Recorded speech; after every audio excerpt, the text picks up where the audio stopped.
ও দিদি, ও আল্লাদের মা দিদি ঘরে আছো? কেডা ও দিদি। কেডা ও টুকটুকির মা তুমি হ্যাঁ। তে গামলা লয়ে ঘুরতাছো কে? আরে শুনো না, আমার মনাটা না কিছু খাইবো, সারাদিন কিছু খাই নাই। তুমি কিছু রাঁধছো আমাকে একটু দিবা? শুনো আমার কথা। ও গো বাবা আজকে সিদ্ধ ভাত খাইছে, আমি রান্না করতে সময় পাইছি না, বুঝছো নি?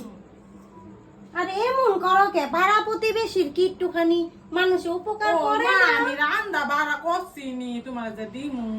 আচ্ছা বহ, দাঁড়ায় কথা কয় মানছে, বহ। বহুম তো একটু দেও না। আরে বাড়ি বানাইছি না গো, ডাইল আর ভাত নিবানি। এই কি তোমার কাছে আইলাম কিছু দিবা, এখন তুমি কইছো খালি ডাইল আর ভাত। ডাইল দিয়া কেমনে খাইবো আমার মেয়ে? এমন করে মানুষে। ইস, বেটি লড়ানি দেখছো, মুহের বাস দেখছো, এটা মনে করে ও দিদি, ও দিদি, ও দিদি। বেটিতে দেখলি আমার জ্বর উঠে। হালার বেটি আয় গামলা লই আইছো, বাড়ি লই আইতে পারলা না তুমি, গামলা লই আইছো। আমার দেখে তো মাথা গরম হয়েছে গা। আমরা রাঁধছি আধা গামলা, তুমি এক গামলা লই দিয়ে দিতাম তোমারে। বেটি শান্তি পাওয়া যায় না?